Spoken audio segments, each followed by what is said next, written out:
தலைவர் ரஜினிகாந்த் அவர்கள் ஏசி சண்முகத்துக்கு வாழ்த்து சொல்லியிருக்காங்க அப்படிங்கிற தகவல் தான் இப்போ சோசியல் மீடியா முழுவதும் காட்டுத்தீ போல பரவிட்டுருக்கு. அதாவது ஏசி சண்முகம் புதிய நீதி கட்சி தலைவர் அவர் ஒரு பத்திரிகை செய்தி ஒன்று வெளியிட்டிருந்தார்.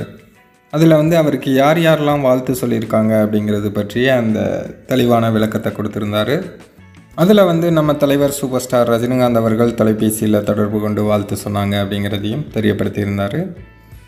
ஆனால் செய்தி சேனல்கள் எல்லாத்துலேயுமே என்ன செய்தியாக வெளியிடுறாங்க அப்படின்னா, தலைவர் ஏசி சண்முகத்துக்கு வாழ்த்து சொல்லியிருக்கார் அப்படிங்கிறத தான் டைட்டிலாக வச்சு அவங்க அந்த செய்தியை வெளியிடுறாங்க. அதற்கான காரணம் என்ன அப்படின்னா, எத்தனையோ முக்கியமானவர்கள் அவருக்கு வாழ்த்து சொல்லியிருக்கலாம். இருந்தாலும் தலைவரோட வாழ்த்து அப்படிங்கும்போது அதுக்கு தனி ஸ்பெஷல் இருக்குது. ரெண்டாவது தலைவர் பேரை இவங்க யூஸ் பண்ணும்போது தான் இவங்களுக்கும் அந்த நியூஸ் வைரலாக போகும், வியூஸ் அதிகமாகும், டிஆர்பி ரேட்டிங் அதிகரிக்கும். அதனால் இவங்க தலைவர் பேரை முன்னாடி வச்சு தான் எல்லாருமே அந்த வாழ்த்து செய்தியை குறிப்பிடுறாங்க. தலைவர் இவருக்கு வாழ்த்து சொல்லியிருக்கார் அப்படின்னா அவருடைய நீண்டகால நண்பர் அப்படிங்கிற முறையில் அவருக்கு தொலைபேசியில் தொடர்பு கொண்டு வாழ்த்து சொல்லியிருக்காங்க.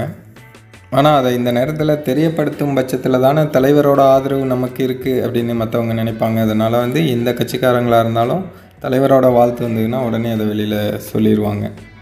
ஏன்னா எல்லாருக்குமே தலைவரோட ஆதரவு தான் தேவை. ஆனால் தலைவர் யாருக்கும் ஆதரவு கொடுக்க மாட்டாங்க. அப்படிங்கிறதுனால இந்த வாழ்த்தையே அவங்க ஆதரவாக எடுத்துக்கிட்டு இந்த மாதிரி விஷயங்கள் பண்ண தான் செய்வாங்க.